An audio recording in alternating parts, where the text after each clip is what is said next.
ఏదైనా విషయంలో దేవుని మీద భారం కలిగి దేవుని సన్నిధిలో మనం ఉంటే మనకు తృష్ణైనను, మనకు ఓదార్పైనను, మనకు ఏదైనా అవసరతైనను ఎవరి ద్వారా తీరుతుందంటే మనుషుల వలన కాదు.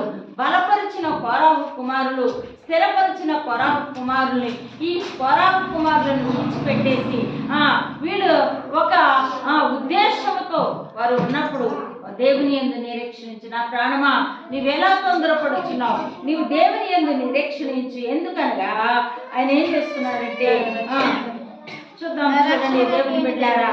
ఆయనను రాత్రి వేళ ఏం చేస్తున్నాడంటే ఆయనను పగటి వేళ యెహోవా కృప కలుగు చేసెను, రాత్రి వేళ ఆయనను కూర్చుని కీర్తనయు, నా జీవదాతి అయిన దేవుని కూర్చిన ప్రార్థనయు నాకు తోడుగా ఉన్నది. ఎవరు ప్రార్థన తోడుగుందంటండి? దేవుని సన్నిధిలో ఆయన మొరపెట్టిన మొరను బట్టి, ఆయన సన్నిధిలో చేసిన ప్రార్థనను బట్టి ఆయన అంటూ జ్ఞాపకం చేసుకుంటున్నాడు. పగటి వేళ ఆయన కృప ఉంటుంది, రాత్రి వేళ ఏముంటుందంటండి? నా దేవుని కూర్చిన ప్రార్థన నాకు తోడుగా ఉంటుంది. మనుషులు విడిచిపెట్టవచ్చు, విశ్వాసులు దూరం అవ్వచ్చు, లేకపోతే నాన్నవారు దూరం అవ్వచ్చు, లేకపోతే సొంత బిడ్డలు దూరం అవ్వచ్చు, లేకపోతే ఆత్మీయ బిడ్డలు దూరం అవ్వచ్చు, కానీ దేవుని బిడ్డలారా నీకు దేవుని కృప తోడుగా ఉంటుంది. హల్లెలూయా, తోడుగా ఉంటుందంటండి. దేవుని కృప తోడుగా ఉంటుంది గనక కోరాహు కుమారులు దేవుని మీద మనసు పెట్టి అంటున్నాడు, అయ్యా దుప్పి నీటి బాగుల కొరకు ఆశపడినట్లుగా నా ప్రాణం నీ కొరకే ఆశపడుతున్నది. హల్లెలూయా, నా ప్రాణం నీ కొరకే ఆశపడుతున్నది. ఎందుకనగా నేను నా దేవుని మీదే మనసు పెట్టి ఉన్నాను, ఎందుకనగా నా దేవుని మీద నేను ఆధారపడి ఉన్నాను కనుక శత్రుబాధ చేత నేను దుఃఖాకాంతుడై సంచరించవలసి వచ్చును, అయినను దేవుడు నాకు ఆశ్రయదుర్గమై ఉన్నాడు. హల్లెలూయా, హల్లెలూయా. ఏ బాధ అంటండి? శత్రు బాధ చేత బాధతో ఉన్నాడంట. శత్రువులు నిందిస్తారు, శత్రువులు బాధిస్తారు, శత్రువులు సూటిపోటి మాటలంటారు, అనేకులు అనేక విధాలుగా దూషించినను దేవుని బిడ్డలారా దేవుడు కృప నీకు తోడుగా ఉంటుంది కనుక ఆయన ఆశ్రయదుర్గమైన నా దేవునికి నేను మనవి చేయించున్నాను. హల్లెలూయా. ఎవరికి మనవి చేయాలంట? దేవుని సన్నిధిలో దేవుని గురించి ప్రార్థన చేయాలి. ప్రతిదీ దేవునికి అప్పగించుకోవాలి. ప్రతిదీ దేవుని సన్నిధిలో ప్రభా ఈ దినం ఇలా జరిగింది, ప్రభా ఈ విధముగా ఉన్నానని ఎప్పుడైతే ప్రతిదీ కూడా నువ్వు దేవునితో చెప్పుకోవటం మొదలు పెట్టావంటే నువ్వు మనుషులను కాదు స్నేహితుడేది, దేవునితోనే సహవాసం చేస్తావు. నీ దేవుడు నీకు తోడుగా ఉంటాడు. రాత్రి వేళ పగటి వేళ ఆయన కృప తోడుగా ఉంటుంది, రాత్రి వేళ ఆయన ప్రార్థన నీకు తోడుగా ఉంటుంది. ఎప్పుడనగా ప్రతి మనవి, ప్రతి విజ్ఞాపన దేవునికి నువ్వు చెప్పుకోవాలి. ఎప్పుడైతే నువ్వు ఆ విధముగా చెప్పుకుంటావో ఆయన అంటున్నాడు, ఆయనే నా రక్షణకర్త, ఆయనే నా దేవుడు. హల్లెలూయా, నన్ను రక్షించువాడు ఆయనే, ఆయనే నా రక్షణకర్త, ఆయనే నా దేవుడు కనుక నేను ఇంకనూ ఆయనను స్తుతిస్తాను. హల్లెలూయా, ఇంకను ఎందుకు స్తుతిస్తాను అంటున్నాడు? కోరాహు కుమారులు రక్షించిన వారు, కోరాహు కుమారులు దగ్గరికి చేర్చిన వారు, కోరాహు కుమారులు దేవుని సన్నిధిలో ఆయనతో పాటు సంతోషించిన వారు ఇప్పుడు ఏమైపోయారంట? వెడమైపోయారు. వెడమైపోయినప్పుడు దేవుని సన్నిధిలో ప్రార్థన చేస్తున్నాడు, ప్రభువా నేను ఎంతో సంతోషముగా పండుగ దినాలు ఎలా ఉంటాయో ఆ విధముగా వారితో నేను ఉండేదాన్నే, ఆ వారితో నేను కలిసి ఉండేవాడినే. ఈ దినమందు నాకు బాధ వచ్చింది, ఈ దినమందు నా హృదయం కృంగిపోతుంది, ఈ దినమందు నాకు దూరమైపోయారు ప్రభువా అని మనస్సులో ప్రార్థన చేసుకుంటున్న కోరాహు కుమారులకు మరలా దేవుని ఆత్మ తోడుగా అంటున్నాడు, నా కృప నీకు తోడుగా ఉంది. పగటి వేళ నా కృప నీకు తోడుగా ఉంది, రాత్రి వేళ నీ ప్రార్థన నీకు తోడుగా ఉంది కనుక నువ్వు దేవుని మీద ఆధారపడు, నువ్వు దేవుని మీద ఉండు, నువ్వు మనుషుల మీద ఆనుకోకు. నువ్వు దేవుని మీద ఆధారపడినప్పుడు నీ మనసు ఎలా ఉంటుందో తెలుసా? మనుషులు కాదు నాకు సహాయం చేసేది, మనుషులు కాదు నాకు తోడుగా ఉండేది. ఎవరు తోడుగా ఉంటారంట? దేవుడే. ఆయనే నా రక్షణకర్త, ఆయనే నా దేవుడు. ఇంకను ఇంకను ఇంకను నేను ఆయనని ఏం చేస్తాను అంటున్నాడండి? స్తుతిస్తాడు. దేవుని బిడ్డలారా కోరాహు కుమారుల మనసు మీకుందా? కోరాహు కుమారుల మనసు మనము కలిగి ఉండాలి. ఒకవేళ ఒక్కొక్క సమయంలో నాన్నవారు మనకు దూరం అవ్వచ్చు, లేకపోతే ఏదైనా శత్రుబాధ మనకు కలగవచ్చు, లేదా ఏదో విషయంలో మనం బాధపడవచ్చు, కానీ ఆధారపడినప్పుడు, దేవుని నీవు స్నేహితుడిగా ఉంచినప్పుడు దేవుడు నీకు ఆశ్రయదుర్గంగా ఉంటాడు. అందుకే అంటాడు అబ్రహాము ఆయనకి ఎలా ఉన్నాడంటండి, నమ్మకస్తుడుగా ఉంటుందిగా దేవుని బిడ్డారా ఎలా ఉన్నాడంట, స్నేహితుడుగా ఉన్నాడు. హల్లెలూయా. స్నేహితుడుగా లాజరు చనిపోయాడు, మృతదేహం 4 రోజులు సమాధిలో ఉండిపోయింది, కుళ్ళిపోయింది, పురుగు పట్టింది. కానీ దేవుడు ఏమంటున్నాడండి, ఈయన స్నేహితుడు నిద్రించాడు కానీ కుళ్ళిపోలేదు. స్నేహితుడా బయటికి రా, లాజరు బయటికి రా. హల్లెలూయా. దేవునికి స్నేహితుడు, నువ్వు దేవునికి స్నేహితురాలు అని మరచిపోకుండా దేవుని బిడ్డలారా దేవునిలో ఇంకను దేవుని సన్నిధిలో నువ్వు నమ్మకం కలిగి ఉంటే దేవుడు నిన్ను బహుగా ఆశీర్వదిస్తాడు. ఈ కొద్ది మాటలు దేవుడు దీవించి ఆశీర్వదించను గాక. నిజబాబు వాక్యం చెప్తాడు. చిన్న ప్రార్థన చేసుకున్నాం.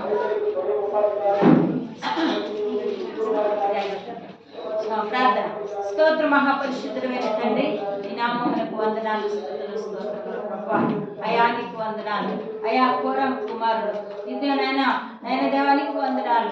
ప్రధాన గాయకులకు ప్రభా దైవ ధ్యానం చేసుకుంటున్నారయ్యా, ప్రార్థనలో నిమగ్నమవుతున్నారయ్యా, ఏడుస్తూ ప్రార్థన చేస్తున్నారయ్యా, కన్నీటితో ప్రార్థన చేస్తున్నాడు బాబు. నీకు స్తోత్రం అయా. నేను రక్షించిన వారు, అయా నీ సన్నిధికి తోడుకుని వచ్చిన వారు ఈ దినమందు నాకు దూరం అయిపోయారు దేవా. ఈ దినమందు ప్రభా ఈ విధంగా ఉన్నారు నాయన అని కన్నీటితో ప్రార్థన చేసుకుంటున్నా కొరావు కుమారులను ధైర్యపరిచిన దేవానికి వందనాలు, స్తోత్రాలు. నిజమే ప్రభా, మనుషులు కాదు బాబు నీకు స్తోత్రం, మనస్తత్వాలు మారాలి బాబు నీకు వందనాలు, స్తోత్రాలు. నీవు మనుషుల పైవేషములను చూడవు దేవా, హృదయాలను ప్రభా అంతరంగములను చూసే దేవుడు బాబు నీకు వందనాలు, స్తోత్రాలు. అందుకే ప్రభా తీర్మానం చేసుకుంటున్నాడు, ఆయనే నా రక్షణకర్త, ఆయనే నా దేవుడు, నేను ఇంకా నేను స్తుతిస్తానయ్యా. ఎవరు శత్రు బాధ చేత నేను కృంగి ఉన్నప్పటికీ, శత్రువులు నన్ను అనేకమైన ఇబ్బందులు పెట్టినప్పటికీ ప్రభా నీకు స్తోత్రం, నీవు నాకు తోడుగా ఉన్నావయ్యా, నీవు నాకు ఆశ్రయదుర్గముగా ఉన్నావు ప్రభా అని అయానికి స్తోత్రం.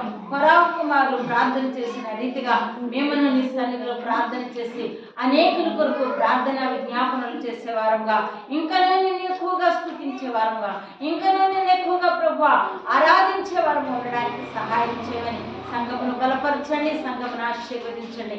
అయానికి వందనాలు, స్తోత్రాలు. చిన్నబిడ్డ తండ్రి నీకు వందనాలు అనేసి వాక్యం చెప్పుచుండగా ప్రభా అయానికి స్తోత్రం. నోటికి నోరుగా ఉండండి. అయానికి స్తోత్రం. ఆత్మాభిషేకం ఇవ్వండి. ఏడంత ఆత్మచేత ఎత్తపట్టండి ప్రభా. ఆయన చిన్న బిడ్డ కాదు ప్రభా, ఆయన దేవునికి వందనాలు, స్తోత్రాలు. అయా నీరే మాట్లాడండి, పరవసత్వమును దయచేయండి. పద్మాసు దీపములో ప్రభా ఆయన దేవునికి స్తోత్రం. యోహానుతో మాట్లాడినట్లుగా పరవసత్వములో ప్రభా నీ వాక్యము ద్వారా నీ బిడ్డను బలపరచమని ప్రార్థన చేస్తున్నాను. శకే మేఘమును దింపమని ప్రార్థన చేస్తున్నాను. అనేక మనోనేత్రములు తెరవడానికి గొప్ప అద్భుత కార్యములు జరిగించండి.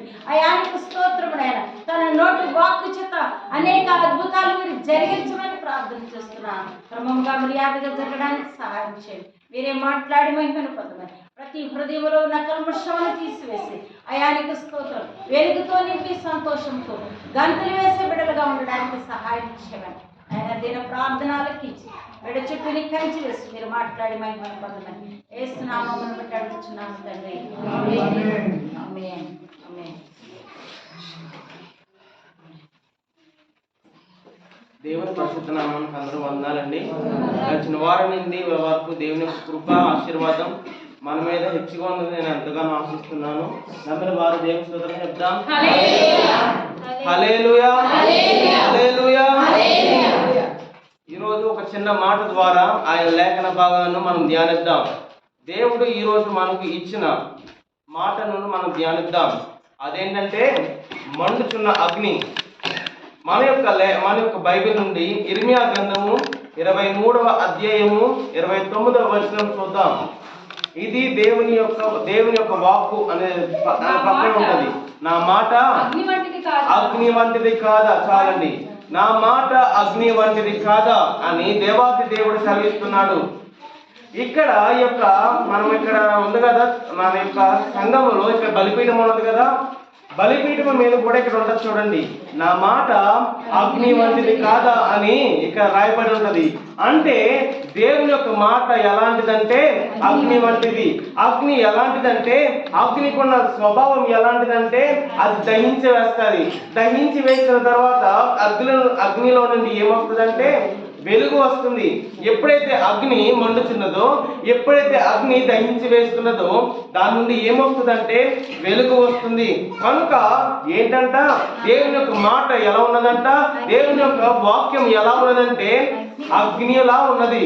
కనుక అగ్ని వంటి మాటలను వినుచున్న మీరు, అగ్ని వంటి మాటలను మీరు వింటున్న మీరు ఎలా ఉన్నారు? మీలో అగ్ని మండుచున్నదా? మండుచున్న పొదను గూర్చి మనం అనేక సార్లు ధ్యానించి ఉండవచ్చు. దానిని గూర్చి మనం అనేక సార్లు ధ్యానించి ఉండవచ్చు. అలాంటి అగ్ని మీలో మండుచున్నదా? విశ్వాసము అనే అగ్ని మీలో మండుచున్నదా? దేవుని యొక్క వాక్యము అనే అగ్ని మీ యొక్క కుటుంబంలో అయితే కానీ, మీలో అయితే కానీ మండుచున్నదా? దాని గురించి ధ్యానిద్దాం. దేవుడు అంటున్నాడు, నా మాట అగ్ని వంటిది, నా మాట అగ్ని వంటిది కాదా అని దేవాది దేవుడు సెలవిస్తున్నాడు. కనుక ఈ రోజు మనము నమ్ముతున్నాం ఏంటి? దేవుని యొక్క మాటను నమ్ముతున్నాం అంటే దేవుని యొక్క వాక్యమును వినుచున్నాం. దేవుని యొక్క వాక్యము వినుచున్న మనం ఆ యొక్క వాక్యమును స్వీకరించాలి. ఆ యొక్క వాక్యము మన హృదయంలో ఉండాలి. ఉంటుందా దేవుని యొక్క వాక్యం? అగ్ని వంటి మాటలు కలిగిన దేవుని యొక్క వాక్యం మనలో ఉండాలి. మనలో ఉండాలి ఆ యొక్క వాక్యం. కనుక ఇర్మియా గ్రంథంలో మనం చూసి ఉన్నాం ఏంటంటే నా మాట అగ్ని వంటిది కాదా అని. దాని గురించి మనం చూసాం. నిర్గమకాండములో 3వ అధ్యాయంలో 1 వచనాలు మనం చూస్తే 2-3 వచనాలు మనం చూద్దాం. నిర్గమకాండము 3వ అధ్యాయము 2-3-4 వచనాలు చూస్తే అక్కడ మోషే ఒక అగ్ని జ్వాలలో యెహోవా దూత అతనికి ప్రత్యక్షమై అగ్ని వలన ఆ పొద మండుచున్నది. కనుక ఇక్కడ ఏంటంట, మోషే అక్కడ ఆ యొక్క కొండ మీద చూసినప్పుడు ఏం కనిపిస్తుందంట? అక్కడ ఒక పొద కనిపిస్తుందంట. ఆ యొక్క పొదలో ఆ యొక్క పొద మండుచున్నదంట అని ఆ యొక్క మోషే గమనించాడు. ఆ యొక్క పొదలో అగ్ని ఉన్నది. అంటే ఆ యొక్క మండుచున్న పొద అది కాలుతూనే ఉంది, కానీ ఆ యొక్క పొదకు ఏమవ్వట్లేదు, కాలిపోలేదు. దానిని గమనించాడు ఎవరు? మోషే. ఆ తర్వాత అది ఎలా జరుగుతుంది, అది ఎలాగా అవుతుంది అని పరిశీలిద్దామని మోషే వెళ్ళినప్పుడు అక్కడ చూడండి, యెహోవా దూత ఈ రీతిగా సెలవిస్తుంది. దేవుడు ఆ పొద యెహోవా దూత చూసెను. దేవుడు ఆ పొద నడుము నుండి మోషే మోషే అని అతనిని పిలిచెను. అందుకతడు చిత్తము ప్రభువా అనెను. అందుకైన దగ్గరకు రావద్దు, నీ పాదముల నుండి నీవు నిలుచున్న స్థలము పరిశుద్ధ ప్రదేశము అని అనెను. కనుక ఇక్కడ పొద మండుచున్నదంట. ఆ పొదను పరిశీలిద్దామని మోషే వెళ్ళినప్పుడు దేవుడు ఈ రీతిగా సెలవిస్తున్నాడు, మోషే అక్కడ ఆగు.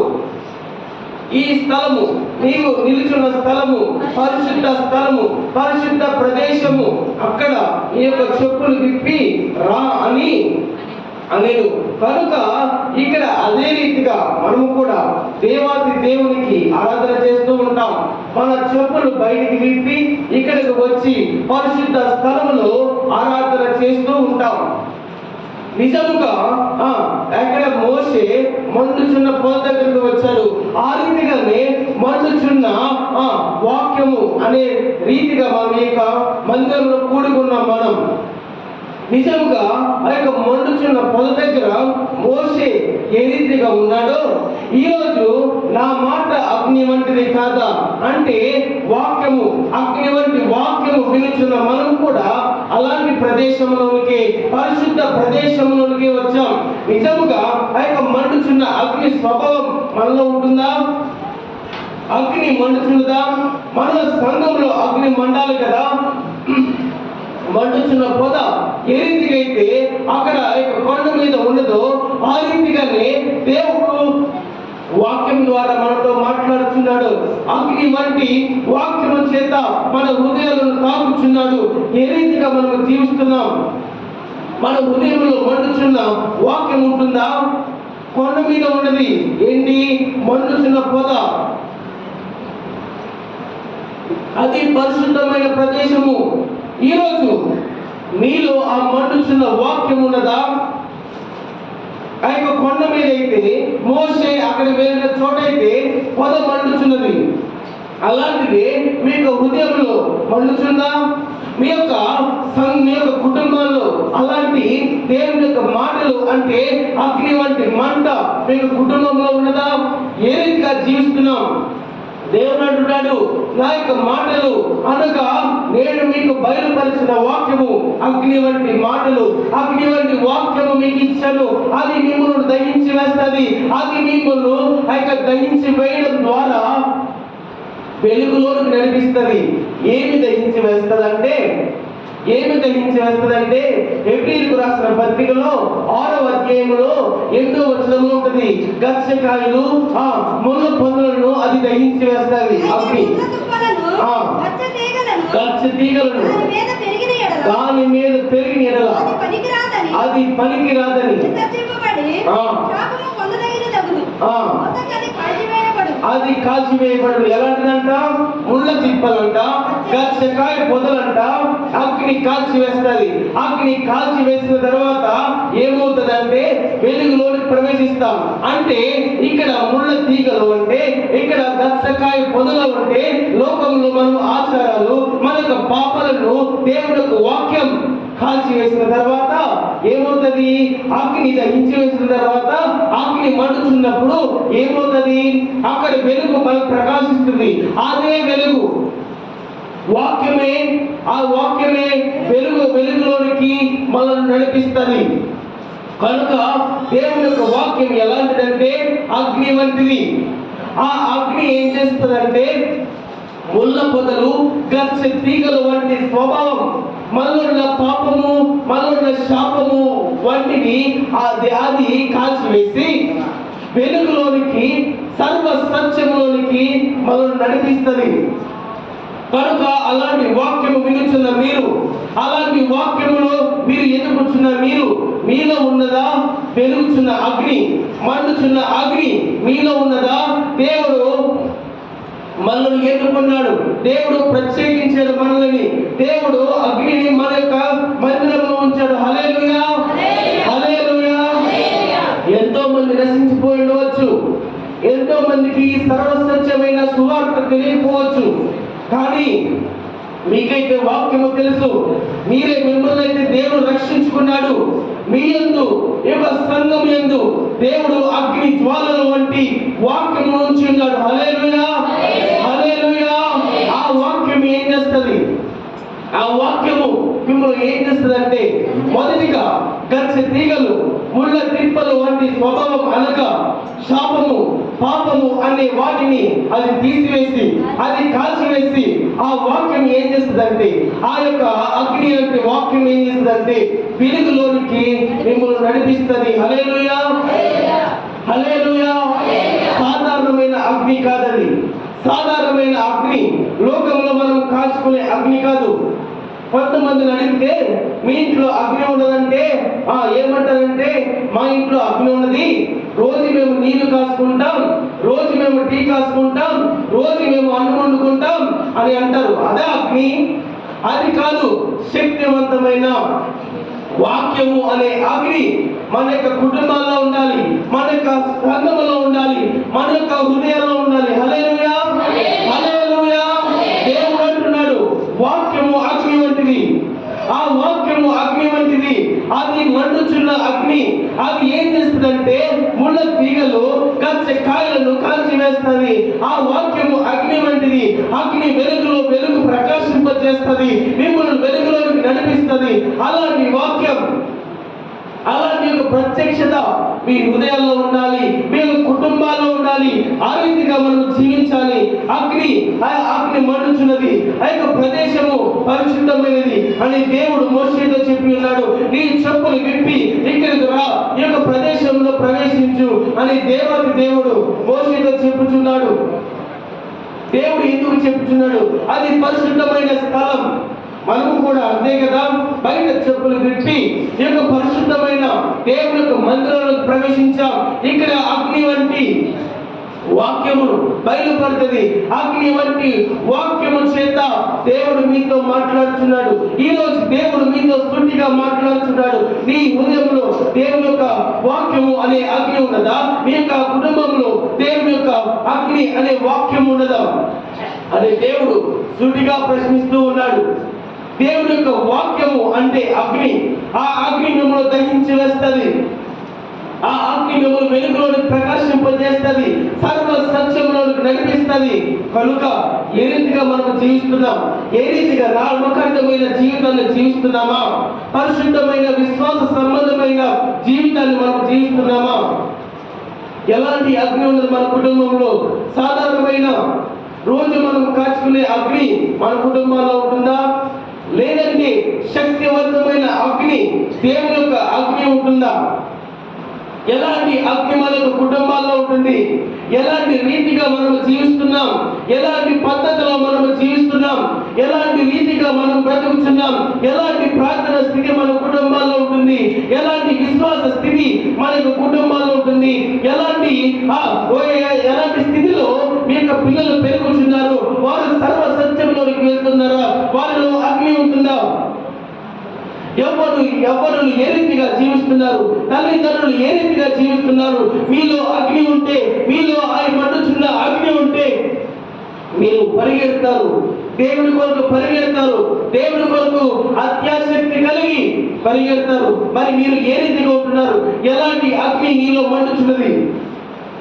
ఎలాంటి అగ్ని చేత మీరు మండబడుతున్నారు? ఎలాంటి అగ్ని చేత మీరు మండబడి పరిగెత్తబడుతున్నారు? ఎలాంటి స్థితిలో ఉన్నారు? నిజముగా దేవుని యొక్క అగ్ని మీకు హృదయాల్లో ఉంటే, మీ యొక్క కుటుంబాల్లో ఉంటే ఎలాంటి రీతిలో మీరు జీవిస్తారు? పరిగెత్తాలి, దేవుడి కొరకు పరిగెత్తాలి. శక్తివంతమైన అగ్ని మీలో ఉన్నది, శక్తివంతమైన వాక్యం మీరు విడుస్తున్నారు. ఆ యొక్క అగ్ని మీలో ఉన్నది, ఆ యొక్క అగ్ని సంఘంలో ఉన్నది. మండుచున్న పొద నుండి దేవుడు మాట్లాడినట్లు ఈ రోజు వాక్యం ద్వారా దేవుడు మీతో మాట్లాడుతున్నాడు. ఆ మోషేతో మండుచున్న అగ్ని ద్వారా దేవుడు మాట్లాడారు. ఈ రోజు ఈ యొక్క వాక్యం ద్వారా మీతో మాట్లాడుతున్నాడు దేవుడు. ఎలాంటి రీతిలో మీరు జీవిస్తున్నారు? దేవుడు మోషేతో మాట్లాడుతున్నాడు.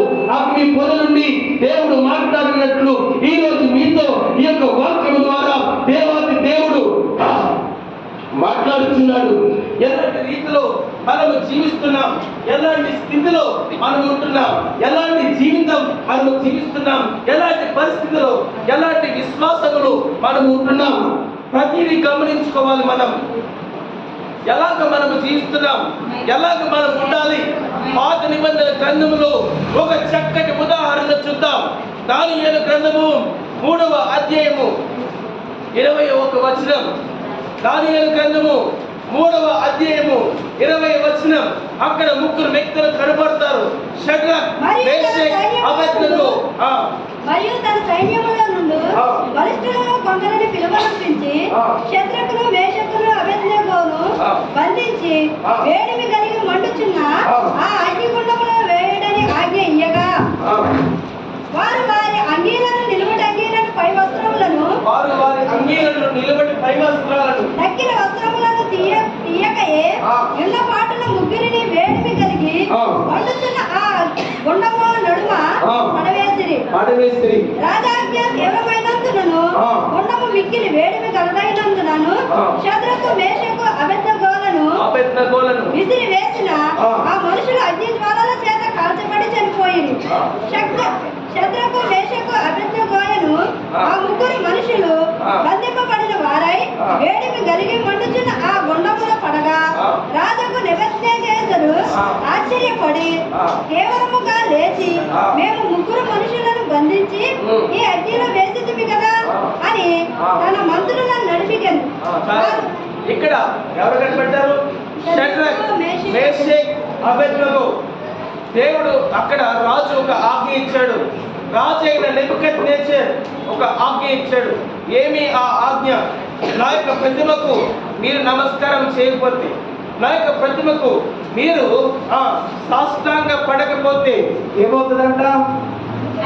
అగ్నిగుండంలో పడవేయబడతారు అని రాజు అక్కడ ఆజ్ఞ ఇచ్చాడు. ఆజ్ఞ ఇచ్చినప్పుడు వారు మోకరించారా? మోకరించలేదు. వారు సాష్టాంగ పడ్డారా? సాష్టాంగ పడలేదు. ఎందుకంటే వారిలో అగ్ని మండుచున్నది, వారిలో శక్తివంతమైన అగ్ని మండుచున్నది. షడ్రక్, మేషక్, అబేద్నెగోలో అగ్ని మండుచున్నది. దేవుడు వారిలో అగ్ని ముంచి వేసి ఉన్నాడు. ఆ అగ్ని ఎలాంటిదంటే శక్తివంతమైనది. వారు అక్కడ యొక్క రాజుకు ఆ యొక్క రాజు ప్రతిమకు నమస్కరించలేదు. అప్పుడు ఏం చేశాడు రాజు? 700 అగ్నిలో వారిని పడవేశారు. పడవేసినప్పుడు వారు అక్కడ లేఖన భాగంలో ఉంటుంది, వారి యొక్క ఎంటుకలంట కాలలేదు, వారి యొక్క బట్టలంట కాలిపోలేదు, ఎలాంటి వాసన కూడా, కాలిన వాసన కూడా రాలేదు అని అక్కడ ఉంటది. అక్కడ వారు ఆ అగ్నిగుండంలో ఉన్నప్పుడు వారి ముగ్గురుతో పాటు ఇంకొకరు కనిపించారు. ఎవరు? యెహోవా దూత ఆ యొక్క నెబుకద్నెజర్ కనిపించారు. ఆ యొక్క రాజు ఆశ్చర్యపడిపోయాడు. ఏమని ఆశ్చర్యపడిపోయాడంటే, నేను పడవేసిన ముగ్గురు షడ్రక్, మేషక్, అబేద్నెగోలనే కదా నేను పడవేసినది, కానీ అక్కడ 4 ఎందుకు కనపడుతున్నారు? వారు ఏం కాలేదే. వారు అక్కడ ఏంటి? వాళ్ళు ఏం చేస్తున్నారు? నుంచుని వారు ఏం చేస్తున్నారు? వారు ఆరవడం లేదు, వారి యొక్క బట్టలు కాల్చబడటం లేదు, వారు ఏమీ అవ్వలేదు అని గ్రహించి ఆ యొక్క నెబుకద్నెజర్ నిజాన్ని గ్రహించి దేవుని యొక్క దాసులారా బయటకు రమ్మన్నప్పుడు వారు వచ్చినారు. వారికి ఎవరైనా 700 అగ్నిలో వారు పడవేయబడినారు. అయినా వారికి ఏమీ అవ్వలేదు. ఎందుకంటే ఆ యొక్క 700 అగ్ని కన్నా శక్తివంతమైన అగ్ని వారితో ఉన్నది కాబట్టి. హల్లెలూయా, హల్లెలూయా. ఆ యొక్క 700 అగ్ని కన్నా శక్తివంతమైన దేవుని అగ్ని వారి దగ్గర ఉన్నది కాబట్టి. హల్లెలూయా, హల్లెలూయా. అలాంటి అగ్ని మీలో ఉంటే, అలాంటి దేవుని యొక్క అగ్ని మీలో ఉంటే మీకు ఏమీ కాదు. షడ్రక్, మేషక్, అబేద్నెగోతో ఉన్న ఆ యొక్క దేవుని యొక్క శక్తి మీ దగ్గర కూడా ఉండాలి. 700 అగ్నిలో పడవేసినను ఏమీ అవ్వలేదు. మనము సాధారణంగా చూస్తే ఒక మంటకు మన శరీరము తాకితే అక్కడ గాయం అవుతుంది, భరించలేనంత బాధ వస్తుంది. అలాంటి చిన్న మంటకే అలా ఉంటే వారిని 700 అగ్ని కలిగిన ఆ యొక్క గుండములో పడవేసినప్పుడు వారు ఏమవ్వాలి? త్వరగా కాలిపోవాలి, త్వరగా చనిపోవాలి. కానీ అక్కడ ఏమైందంటే వారు చనిపోలేదు, వారి యొక్క జుట్టు కూడా కాలేదు, ఎలాంటి వారి యొక్క బట్టలు కూడా ఏమీ అవ్వలేదు. ఎందుకంటే ఆ ముగ్గురుతో పాటు ఒకరు కనిపిస్తున్నారు. అది యెహోవా దూత అనగా దేవుడు వారికి ప్రత్యక్షమై వారికి తోడుగా ఉన్నారు. హల్లెలూయా, హల్లెలూయా. ఆ ముగ్గురులో దేవుని యొక్క అగ్ని ఉన్నది కాబట్టి, వారి ముగ్గురులో దేవుని యొక్క శక్తి ఉన్నది కాబట్టి దేవుడు అందరి దూతలను పంపి, దేవుని యొక్క దూతలను పంపి వారిని కావలిగా ఉంచారు. వారికి ఏ ప్రమాదం జరగలేదు. అలాంటి స్థితిలో మీరు ఉండాలి.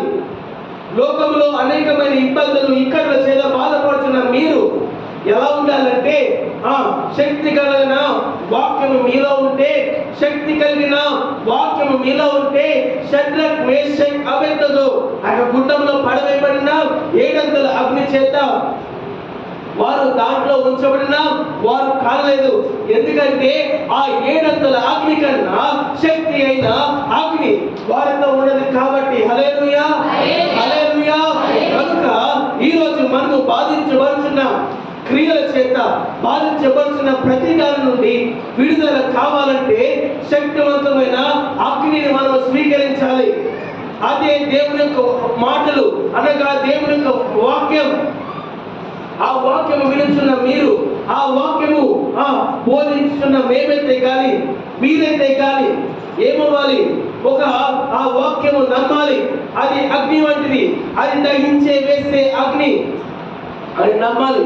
అది మనల్ని వెలుగులోకి నడిపిస్తుంది అని నమ్మాలి. ఆ అగ్ని మండుచున్నది, పొద మండుచున్నది.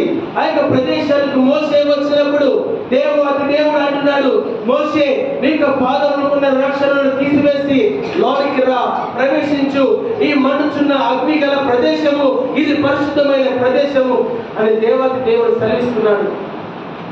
అలాంటి పరిశుద్ధమైన ప్రదేశంలో, అలాంటి దేవుడు మనతో మాట్లాడుతున్న ప్రదేశంలో మీరు ఉన్నారు. అగ్నిలో నుండి దేవుడు మోసేతో మాట్లాడాడు. అగ్నిలో నుండి ఆ యొక్క మనుషుల పొదలో నడుము నుండి దేవుడు మోసేతో మాట్లాడుతున్నాడు. ఈరోజు మీతో కూడా ఈ యొక్క వాక్య భాగము ద్వారా మీతో మాట్లాడుతున్నాడు. సూటిగా వినువారు ధన్యులు, ఆ యొక్క వాక్యమును గ్రహించేవారు ధన్యులు. ఈ యొక్క అగ్ని మండుచున్నది, ఆ యొక్క అగ్ని సర్వ సత్యంలో నడిపిస్తుందంట. అలాంటి అగ్నిని మీరు స్వీకరించారా?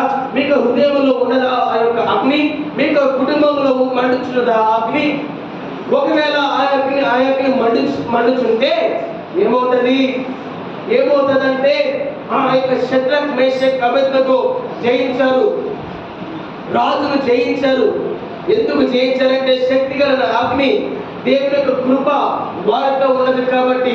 కనుక మీరు కూడా దేవుని వాక్యమును ధ్యానిస్తే, మీకు కుటుంబంలో దేవుని యొక్క వాక్యం ఉంటే, దేవుని యొక్క ప్రత్యక్షత మీ యొక్క కుటుంబంలో మీలో ఉంటే ఏమవుతుంది?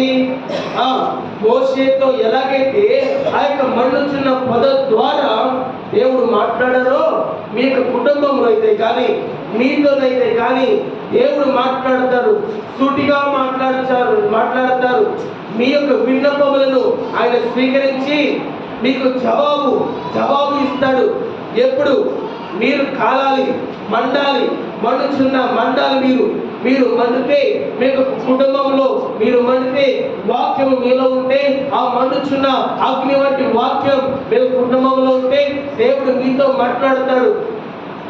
మోసేతో మండుచున్న పొద ద్వారా మాట్లాడారు. ఈరోజు ఈ యొక్క వాక్యం ద్వారా మీతో మాట్లాడుచున్నారు. కనుక చూస్తున్నాం, షడ్రక్ మేషక్ అబేద్నెగో వారు ఆ యొక్క 7 అగ్నిలో పడవేయబడినప్పటికీ వారైతే కాలవలేదు, వారికైతే ఏమీ అవ్వలేదు. ఎలాంటి వాసన రాలేదు, కాలిన వాసన. వారి యొక్క జుట్టుకైతే ఏమి అవ్వలేదు, వారి యొక్క బట్టలు కూడా ఏమవ్వలేదు. ఎందుకు అవ్వలేదు? శక్తి కలిగిన దేవుని యొక్క తోడు వారికి ఉంది కాబట్టి. ఈ యొక్క సాధారణమైన అగ్ని కన్నా శక్తి కలిగిన దేవుని యొక్క వాక్యము అనే అగ్ని వారితో ఉన్నది కాబట్టి, దేవుని దాసులు వారు కాబట్టి. కనుక మనం ఒక చక్కటి ఉదాహరణ చూసి ఉన్నాం. షడ్రక్ మేషక్ అబేద్నెగో వారిని కూర్చి మనం చూసి ఉన్నాం. వారు కాల్చబడలేదు, వారికి ఏమీ అవ్వలేదు. శక్తిని కలిగిన దేవుని యొక్క ప్రత్యక్షత వారితో ఉన్నది కాబట్టి మోషేతో దేవుడు మాట్లాడుచున్నాడు, మండుచున్న పొద ద్వారా మాట్లాడుచున్నాడు. అదే యొక్క ప్రత్యక్షత ఈ రోజు ఈ సంఘములకు దేవుడు అనుగ్రహించున్నాడు. ఈ రోజు ఆ యొక్క మండుచున్న పొద ద్వారా దేవుడు మీతో మాట్లాడుచున్నాడు. మన యొక్క కుటుంబాలను సరిగా కట్టుకుందాం, మన యొక్క మనలను సరిదిద్దుకుందాం, సర్వ సత్యంలోనికి నడిపించుకుందాం. ఆ యొక్క పరలోక రాజ్యములకు మనం వెళ్దాం. అంటే దేవుని యొక్క వాక్యం మనతోనూ, మన యొక్క హృదయంలోనూ, మన యొక్క కుటుంబంలోనూ ఉండాలి. ఎప్పుడైతే ఆ వాక్యము మన యొక్క కుటుంబంలో అయితే కానీ, మన హృదయంలో అయితే కానీ ఉంటుందో ఏమవుతుంది? ముళ్ళ తిప్పలు, గచ్చ తీగలు ఏమవుతాయి? కాలిపోతాయి. మన యొక్క పాపాలు, శాపాలు, లోక క్రియలు కాలిపోయి అగ్ని దహించివేసిన తర్వాత, దహించవేయబడినప్పుడు అగ్నిలో నుండి వెలుగు వస్తుంది. అనగా అగ్నిలో నుండి ఏమైంది? వెలుగులోనికి మీరు నడిపించబడతారు. కనుక ఈ వాక్యము భాగం ద్వారా వినుచున్న మీరు శ్రద్ధ కలిగి వినిన వాక్యమును బట్టి సరిదిద్దుకుంటే మీకు మేలు, మీకే ఆశీర్వాదం. ఇర్మియా గ్రంథము 20వ అధ్యాయం 9వ వచనం చూద్దాం. ఇర్మియా గ్రంథం 20:9. ఆయన పేరు ఆ. నేనెత్తను, ఆ. ఆయన నామమును బట్టి ఆ. ప్రకటింపను ఆ. అని నేను అనుకుంటున్నా. ఆ. అది నా హృదయములో అది నా హృదయములు అగ్ని వలె మండుచు, అగ్ని వలె మండుచు, నా ఎముకలలోనే నా ఎముకలలో ఉమిపడి ఉన్నట్లున్నది. ఉన్నట్టున్నది. ఎలాగంటా నా హృదయములో ఎలా ఉన్నది? అగ్ని వలె మండుచు, అగ్ని వలె ఉన్నది. నా నా ఎముకలలో ఉమిపడి ఉన్నట్లు ఊయబడి ఉన్నది అగ్ని. అక్కడ ఇర్మియా అంటున్నాడు. అక్కడ అనేక మంది ఇర్మియాను బంధించి ఇర్మియాతో అనేక మంది అనేక దెబ్బల చేత ఇర్మియా బాధించబడి అనేకమైన శ్రమలు ఇబ్బందులు పొందిన ఇర్మియా అంటున్నాడు, నా యొక్క హృదయంలో అగ్ని ఉన్నది, నా యొక్క ఎముకలలో ఆ అగ్ని ఉంచబడి ఉన్నది అని ఇక్కడ ఇర్మియా మాట్లాడుచున్నాడు. అనగా ఎన్ని శ్రమలు వచ్చినా ఎన్ని ఇబ్బందులు వచ్చినా నా యొక్క హృదయంలో ఆ అగ్ని ఉన్నది, దేవుని అగ్ని ఉన్నది, నా ఎముకలలో ఆ అగ్ని ఉంచబడి ఉన్నది. నేనైతే జంకను, నేనైతే భయపడను. ఎటువంటి శ్రమలు వచ్చినా, నాకు ఎటువంటి ఇబ్బందులు వచ్చినా నేనైతే ఇబ్బంది పడను, నేనైతే జంకను. ఎలాంటి ఇబ్బందికరమైన పరిస్థితుల్లో నేను ఉన్నా నేను భయపడను. ఎందుకంటే నా యొక్క హృదయంలో అగ్ని ఉన్నది, నా ఎముకలలో అది ఉంచబడి ఉన్నది. హల్లెలూయా, హల్లెలూయా. ఇలాగే ఆ షడ్రక్, మేషక్, అబేద్నెగో కూడా ఇంత బలంగా ఉన్నారు కాబట్టి వారి యొక్క శ్రమలో వారి యొక్క శ్రమలో నుండి వారు విజయం సాధించారు. ఇర్మియా మాట్లాడుతున్నాడు, నా యొక్క హృదయంలో అగ్ని ఉన్నది, నా యొక్క ఎముకలలో అది ఉంచబడి ఉన్నది, నేను జంకను, నేను భయపడను. దేవుని యొక్క వాక్యము నాతో ఉన్నది, దేవుని యొక్క అగ్ని నా హృదయంలో ఉంచబడి ఉన్నది అని ఇర్మియా సెలవిస్తున్నాడు. మరి ఈరోజు మీరు అలాంటి సాక్ష్యం ఇవ్వగలరా? ఈరోజు మీకు కుటుంబం అలాంటి సాక్ష్యం ఇవ్వగలదా? నావును, నా యొక్క హృదయంలో ఆ అగ్ని ఉంచబడినది, నా ఎముకలలో ఆ అగ్ని మండుచున్నది. మోషే ఆ యొక్క కొండ మీద ఎలాగైతే దేవుడు ఆ యొక్క మండుచున్న పొద ద్వారా దేవుడు మోషేతో మాట్లాడినాడో, ఈరోజు నా యొక్క కుటుంబంలో అలాగే మండుచున్న పొద ద్వారా, అలాంటి ప్రత్యక్షత ద్వారా, వాక్యము ద్వారా దేవుడు నాతో మాట్లాడుతున్నాడు, నా యొక్క కుటుంబంతో మాట్లాడుతున్నాడు అనే సాక్ష్యం ఇవ్వగలరా? మంచి సాక్ష్యం పొందుకోవాలి కదా, మంచి సాక్ష్యం కలిగి మనం ఉండాలి కదా. ఏదో వస్తున్నాము వెళ్తున్నాము అన్న రీతిలో ఉండకూడదు కదా.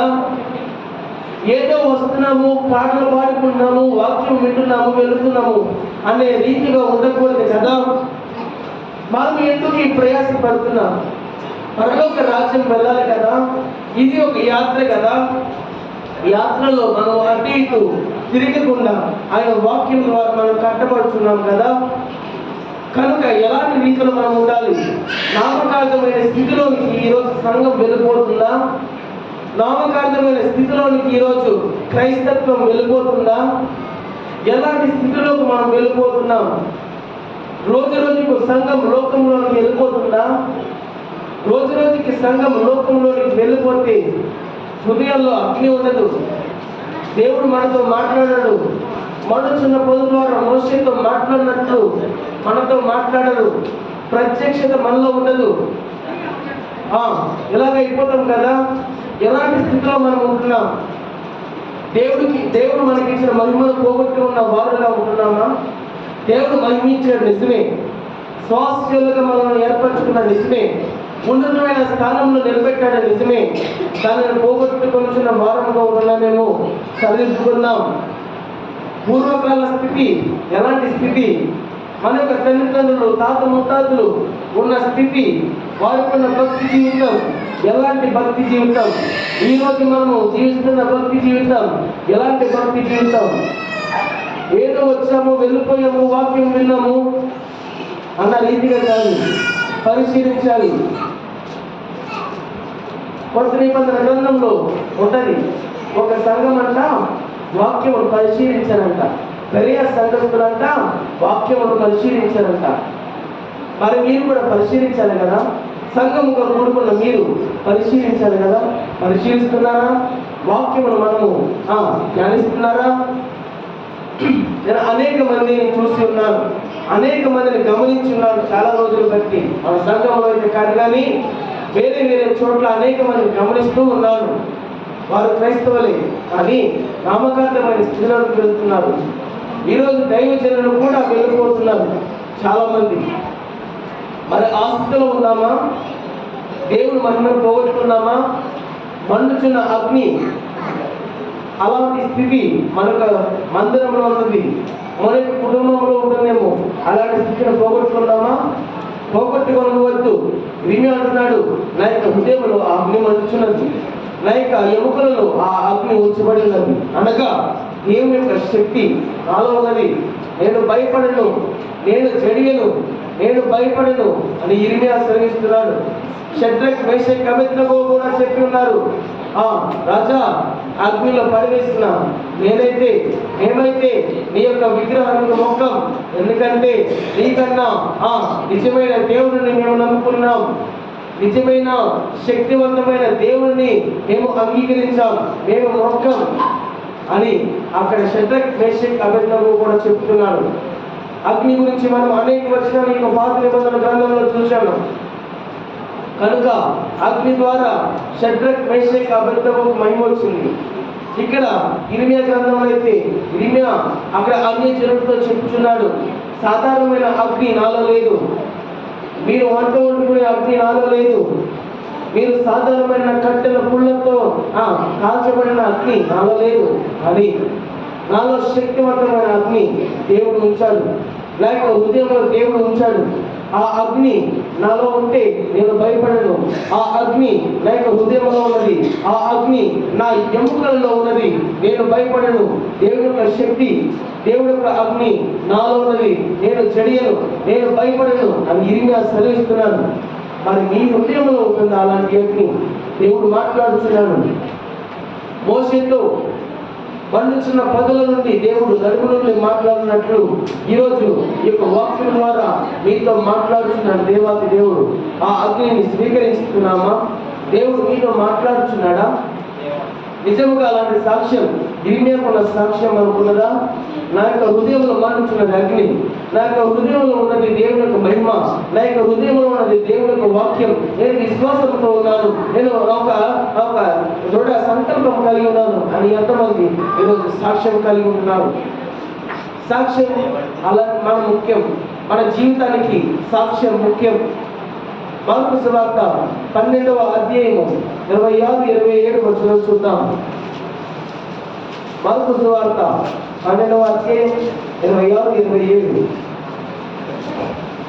వారు లేచెదరని మృతులను కూర్చిన సంగతి మోషే గ్రంథమందలి పొదల గురించిన భాగములో మీరు చదవలేదా? ఆ భాగములో దేవుడు నేను అబ్రహాము దేవుడు, ఇస్సాకు దేవుడు, యాకోబు దేవుడని ఆయన సజీవులకు దేవుడు కానీ మృతులకు దేవుడు కాదు. హల్లెలూయా, హల్లెలూయా. ఆయన ఎవరికి దేవుడంట? సజీవులకు. అందరూ చెప్పండి, ఎవరికి దేవుడంట? సజీవులకు, మృతులకు దేవుడు కాదు. మళ్ళీ చెప్పండి, ఎవరికి దేవుడు ఆయన? సజీవులకు దేవుడు, మృతులకు దేవుడు కాదు. మరి మనం ఎలాంటి స్థితిలో ఉంటున్నాం? సజీవులకు అన్న గుంపులో ఉంటున్నామా? మృతులు అన్న గుంపులో ఉన్నామా? దేవుడు సెలవిస్తున్నాడు, అబ్రహాము దేవుడు, ఇస్సాకు దేవుడు, యాకోబు దేవుడు అను నేనే మీతో మాట్లాడుతున్నాను. నేను సజీవులకు దేవుడును, మృతులకు దేవుడిని కాదు అని దేవుడు సెలవిస్తున్నాడు. మీరు ఎలాంటి స్థితిలో ఉన్నారు? లోకమనే మృతులోనికి మనం వెళ్ళిపోయామా? లోకంలో మనం ఉంటున్నామా? సజీవము అంటే లోకములో లేకుండా ఎలా ఉండాలి? విశ్వాసములో, దేవుని యొక్క ప్రత్యక్షతలో, దేవుని యొక్క మహిమలో ఉండాలి. మృతులలో మనం ఉండకూడదు. దేవుడు అంటున్నాడు, మృతులకు నేను దేవుడు కాదు, మృతులలో నేను ఉండను, మృతులలో అని దేవుడు సెలవిస్తున్నాడు. అలాంటి స్థితిలో ఉంటే మారదాం. సజీవుల గుంపులైతే దేవుడు యొక్క అగ్ని ఉంటుంది. సజీవుల గుంపులైతే దేవుడు యొక్క మండుచున్న పొద ఉంటుంది. ఆ యొక్క సజీవుల గుంపుతో దేవుడు మాట్లాడుతున్నాడు. షడ్రక్, మేషక్, అబేద్నెగో ఆ యొక్క సజీవుల గుంపులో ఉన్నారు కాబట్టి దేవుడు మాట్లాడాడు. దేవుడు వారికి విజయం ఇచ్చాడు.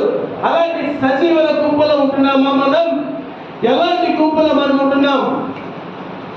సజీవుల గుంపులో ఉన్నామా? మృతుల గుంపులో ఉన్నామా? మృతుల గుంపులో ఏముంటదంటే లోకం ఉంటుంది. ఆ యొక్క మృతుల గుంపంలో అగ్ని ఉండదు. ఆ యొక్క మృతుల గుంపులో దేవునికి మహిమ ఉండదు. ఆ యొక్క మృతుల గుంపతో మోషేతో మాట్లాడిన రీతిగా దేవుడు మాట్లాడాడు. ఆయన మహిమ ఉండదు, ఆయన వాక్యం ఉండదు. కనుక ఎలాంటి గుంపులో ఉన్నాం? సజీవులు అనే గుంపులో ఉంటున్నారా? సజీవులు అనే గుంపులో ఉంటే దేవుడు మాట్లాడుతాడు. దేవుడు అగ్ని వారిలో ఉంటుంది. సజీవులతో దేవుడు ఉంటాడు. సజీవులకే దేవుడు ఆయన సజీవులలో ఉంటుంది ఆయన అగ్ని. ఇర్మియాలో ఏమున్నది? ఇర్మియా హృదయంలో ఏమున్నది? అగ్ని ఉన్నది. మరి మీ హృదయంలో అగ్ని ఉంటుందా? మీకు హృదయంలో దేవుడికి అగ్ని ఉంటే మీరు సజీవులు కదా. మరి మీతో దేవుడు మాట్లాడకపోతే, మీలో అగ్ని లేకపోతే, మీలో వాక్యము లేకపోతే మీరు ముందులే కదా. అలాంటి స్థితిలో ఉండకూడదు కదా. సజీవుల గుంపులో ఉండాలి. సజీవుల గుంపులో ఉండాలంటే ఏం చేయాలి? సజీవుల గుంపులో ఉండాలంటే ఆయన మహిమను స్వీకరించాలి, వాక్యమును వినాలి, వాక్యమును అనుసరించాలి, వాక్యమును గ్రహించాలి. దేవుడు మనతో మాట్లాడుతున్నాం, సర్వ సత్యాన్ని స్వీకరించాలి, ప్రార్థనలో ఎదగాలి. అనేక సంవత్సరాలు మనం జీవిస్తున్నాం, అనేక సంవత్సరాలు క్రైస్తవులు ఉంటున్నాం. చాలా మంది అయితే అనేక సంవత్సరాల నుండి ప్రభు బల్లారాధన స్వీకరించడం ఉండవచ్చు, అనేక మంది ప్రార్థన చేస్తూ ఉండవచ్చు, అనేక మంది పాటలు పాడుతూ ఉండవచ్చు. కానీ వారు మృతులే. ఎందుకంటే వారిలో అగ్ని లేదు. వారిలో ఏమున్నదంటే వారిలో లోకమున్నది. లోకముంటే అగ్ని ఉండదు. లోకముంటే దేవుడు ఉండడు. సజీవులలోనే దేవుడు ఉంటాడు. మరి అలాంటి జీవితంలో మనం నడుస్తున్నామా? సజీవుల గుంపులో మనం ఉంటున్నామా? ఎలాంటి గుంపులో ఉంటున్నాం? ఏ గుంపులో ఉన్నాము ఎలిగి తెలుసుకో, గుర్తెలిగి తెలుసుకో.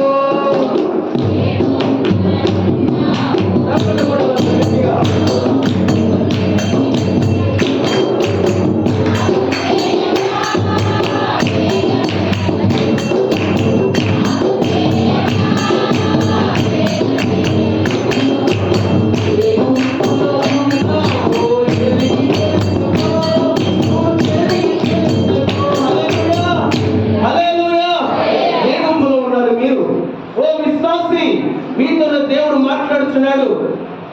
ఓ విశ్వాసి, ఓ క్రైస్తవుడా, ఓ క్రైస్తవురాలా, మీతో దేవుడు మాట్లాడుతున్నాడు. ఏమని? మీరు ఏ గుంపులో ఉన్నారు? సజీవుల గుంపులో ఉన్నారా? మృతుల గుంపులో ఉన్నారా? అబ్రహాము దేవుడు, ఇస్సాకు దేవుడు, యాకోబు దేవుడు అని నేనే మీతో మాట్లాడుతున్నాడు. కొండ మీద మోషేతో మాట్లాడింది మీరు చదవలేదా అని దేవుడు మాట్లాడుతున్నాడు. చదవండి, అదే 26 చదువుదాం ఒకసారి. సంగతి మోషే గ్రంథమందలి పొదను కూర్చిన భాగమును మీరు చదవలేదా? దేవుడు మీతో మాట్లాడుతున్నాడు. మోషేతో ఆ పొద నుండి మాట్లాడినది మీరు చదవలేదా అని దేవుడు మాట్లాడుతున్నాడు. మీరు చదవలేదా? మోషేతో చెప్పి ఉన్నాను కదా. మోషేతో మండుచున్న పొద ద్వారా మీరు విని ఉన్నారు కదా. మండుచున్న పొద నుండి నేను మాట్లాడుచున్నాను కదా. నేను అబ్రహాము దేవుడును, ఇస్సాకు దేవుడును, యాకోబు దేవుడును అని నేనే మాట్లాడుచున్నాను. మీరు విన్నారు కదా. ఆ మోషే నుండి మోషే ఉన్నప్పుడు ఆ యొక్క మండుచున్న పొద ద్వారా నేను మాట్లాడాను కదా. అలాంటి యొక్క స్థితి మీలో ఉండాలి కదా. మరి ఎందుకని మృతులలోనికి వెళ్ళిపోతున్నారు మీరు? ఎందుకని ఆ లోకాచారాలకు వెళ్ళిపోతున్నారు మీరు? ఎందుకని నామకార్థమైన క్రైస్తవులలోనికి ఇంకా దిగజారిపోతున్నారు? ఎందుకని మన యొక్క విశ్వాసము నామకార్థమైన స్థితిలోనికి వెళ్ళిపోతున్నది. ఎందుకని మనము దినదినము దిగజారిపోతున్నాం విశ్వాసంలో. ఎందుకు అలాంటి స్థితి ఉండకూడదు. అలాంటి స్థితి ఎందుకు ఉండదంటే దేవుని యొక్క వాక్యం మన హృదయాల్లో ఉంటలేదు. దేవుని యొక్క అగ్ని మన హృదయాల్లో ఉంటలేదు. దేవుని యొక్క అగ్ని మన కుటుంబంలో ఉండలేదు. సరైన ప్రవర్తన జీవితం మనలో ఉండలేదు. సరైన జీవితం మనం బ్రతకట్లేదు. కనుక సరైన తీర్మానం తీసుకుందాం, సరైన రీతిలో బ్రతుకుదాం, సరైన విశ్వాసంలో బ్రతుకుదాం. ఏది మన ఆరాధన క్రమం ఏది? ఇక్కడ ఏంటి? క్యాలెండర్లో ఉంటుంది. సోమవారం యూత్ రిట్రీట్, బుధవారం వేల కోడిక, శనివారం ఉపవాస కూడము, శుక్రవారం 7 వారాలు, ఆదివారం సంఘ ఆరాధన, సండే స్కూల్. ఎన్ని కార్యక్రమాలు? 7 కార్యక్రమాలు ఉంటాయి. మరి ఎన్ని కార్యక్రమాల్లో మనము పాల్గొంటున్నాం? ఎన్నట్లో చెప్పాలి. ఎన్నట్లో? ఒకటే. అవునా? ఒకటే. యూత్ రిట్రీట్ లేదు, స్త్రీల కూడిక లేదు, ఉపవాస దినంలో 10 మంది 7 వారాలు ఎప్పుడో గుర్తుకొచ్చినప్పుడు, ఎప్పుడో మన బాధలు వచ్చినప్పుడు అప్పుడే ఆదివారం ఏదో రావాలి కనుక, ఆ రోజు పనులు ఉండవు కనుక వస్తున్నాం. అలా ఉంటే నామకార్థమైన జీవితమే అక్కడే నిండుకోలేదు మొత్తం అక్కడ.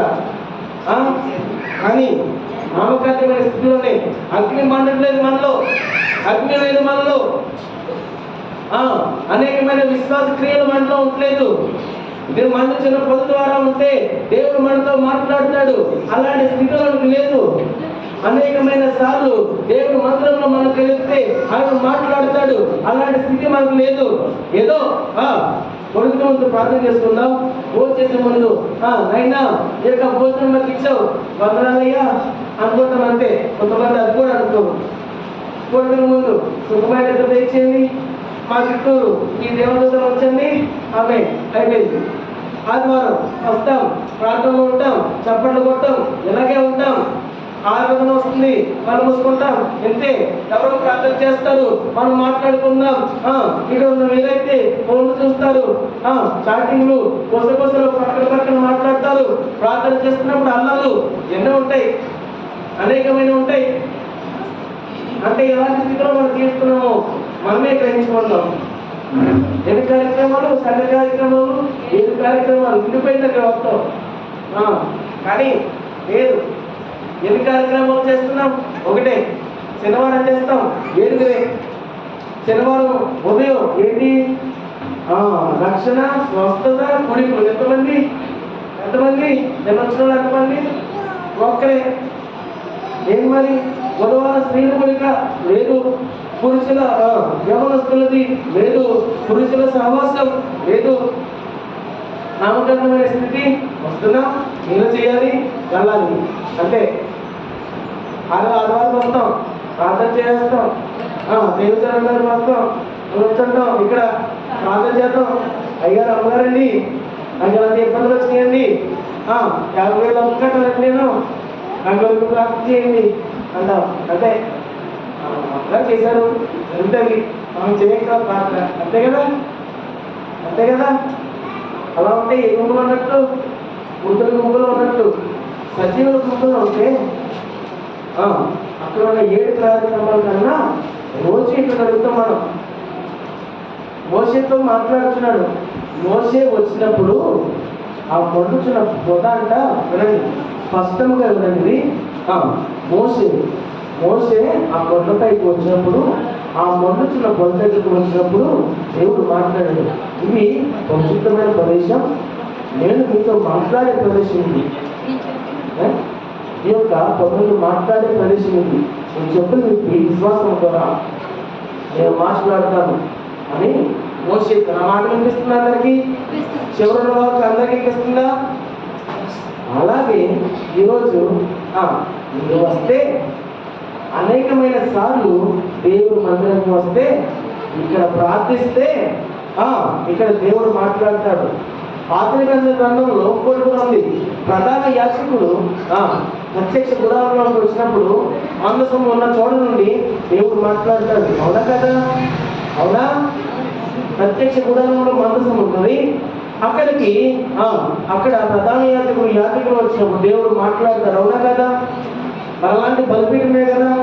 ఇక్కడికి వచ్చి మనం చేస్తే దేవుడు వింటాడు కదా. మనం ఇక్కడికి కూర్చుంటే వాక్యం వింటే దేవుడు మాట్లాడతాడు కదా. వచ్చేది ఒకటి కార్యక్రమం ఏంటది? ఆదివారం 10 మార్కులు. నీకు 8 మార్కులు అంటే 1 మార్కు అంటాడు. 1 మార్కు అయితే అలాగా 10 మార్కులు రావాలి కదా. 10 మార్కులు వస్తే గోల్డ్ మెడల్, 9 మార్కులు వస్తే సిల్వర్ మెడల్, 8 వస్తే బ్రాంజ్. నీకు మిగతాదంట ఏంటంట చెత్త. మా చెత్త అలాగే 100 మార్కులకి 100 వస్తే గోల్డ్, 99 వస్తే సిల్వర్. మిగతాది 28 వస్తే ఇప్పుడు ఏదో బ్రాంజ్, మిగతాదంతా చెత్త. మరి 8 మార్కులు మనకి 8 మార్కులు 8 మార్కులు 8 మార్కులు. నేనైతే ఆధారం వస్తాను ఇక్కడికి. మిగతా 7 రోజులు ఎక్కడ ఉంటాను, నేను హాస్టల్లో ఉంటాను. హాస్టల్లో మేమందరం రోజు ప్రార్థన చేసుకుంటాం. అక్కడ మేము స్కూల్గా కాలేజ్ మెంబర్స్ కూర్చొని ప్రార్థన చేసుకుంటాం. నా సంఖ్య 7/7. మళ్ళీ మధ్యలో ఇంట్రెస్ట్ వస్తే నైట్ 12 వరకు కూర్చుని ఒక గ్రంథాన్ని అవ్వడతాను. నాకు అదొకటి అయిపోయింది. నాకు ఇంట్రెస్ట్ వచ్చిందంటే కూర్చుని ఇలా చేయకుండా చదివేస్తాను. మరి నా సంఖ్య 7/7 నేను వేసుకున్నాను. మరి మీకు ఏదైతే దూరంలో ఉన్నాను, అక్కడ ఉండే సహవాసం, అక్కడ ఉన్నాను 6 రోజులు. ఇక్కడ 7 రోజులకి వస్తున్నాను. 7/7 సరిపోయింది. నాకు సంఖ్య లెక్క సరిపోయింది. మరి మీకు ఈ సంఖ్య? మా సంఖ్య అంటాడు, నాకు 14 అంటాడు. ఎందుకు 14? ఈ రోజుల్లో ఫోన్ చేసినప్పుడు ప్రార్థన చేసుకుంటాడు, ఉడుకున్నప్పుడు ప్రార్థన చేసుకుంటాడు. 7x2 14. ఎక్స్ట్రా 1 మార్కు ఆదివారం వస్తాడో 15. మరి మీకెన్ని? సంఘంలో ఉండాలి. సంఘంలో ఉంటే దేవుడు మాట్లాడతాడు. ఎన్ని మీ మార్కులు? ఎన్ని? ఇక్కడ నుండి అయినా మారుతాం. హల్లెలూయా, హల్లెలూయా. ఇక్కడ నుండి అయినా మండుచున్న పొద అనే స్వభావం మనలో జరుగును గాక. హల్లెలూయా, ఆమేన్, ఆమేన్. మండుచున్న అగ్ని, మండుచున్న పొద ఇక సంఘంలో ఉండును గాక. హల్లెలూయా, హల్లెలూయా, హల్లెలూయా, హల్లెలూయా, హల్లెలూయా. చివరిగా చూద్దాం యెషయా గ్రంథం 43వ అధ్యాయం 2-3 వచనాలు చూద్దాం. అగ్ని ఎలాంటి శక్తివంతమైనది, దేవుని యొక్క శక్తి ఎంత బలమైనదో చూద్దాం. యెషయా గ్రంథం 43:2-3 వచనాలు.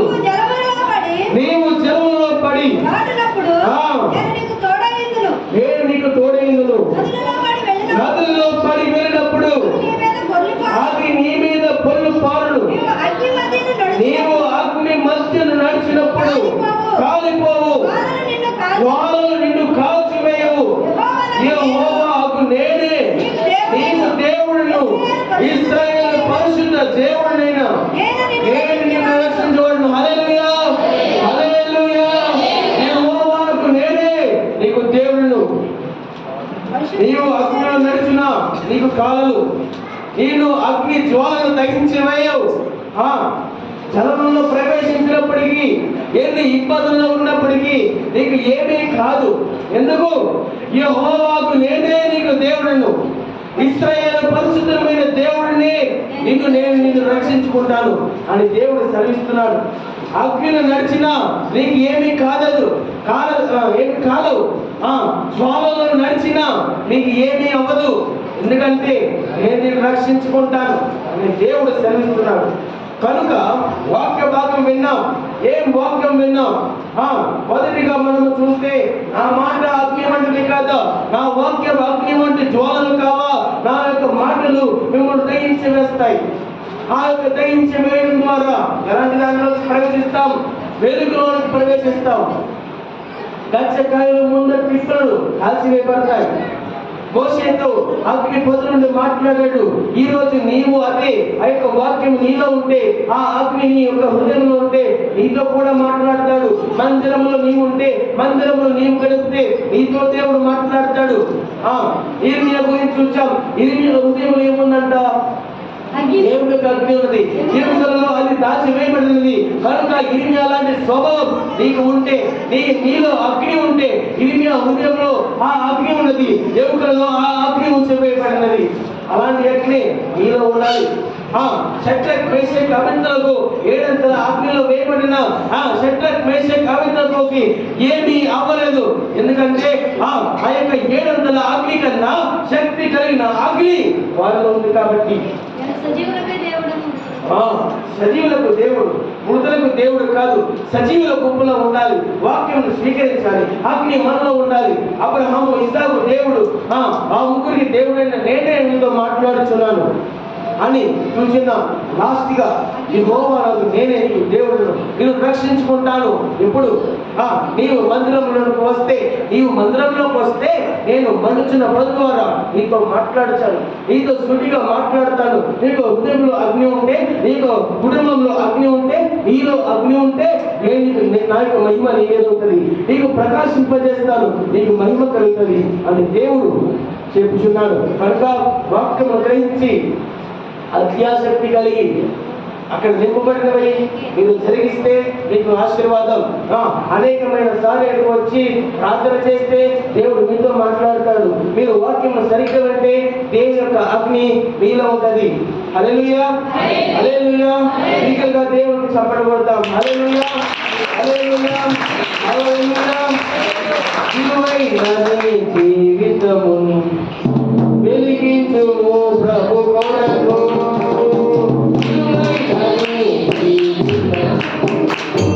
వెలిగించుము ప్రభు కొరకు.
కాచి కాపాడి వేళ్ళలో మనం ప్రవేశించబడిన దేవునికి స్తోత్రం చెప్తాం. హల్లెలూయా, హల్లెలూయా, హల్లెలూయా. అందరూ మోకరించినట్లయితే ప్రభు బలనానికి మనం సమీపిద్దాం. విశ్వాసంతో అందరూ మోకరించినట్లయితే ప్రభు బలనానికి మనం సమీపిద్దాం.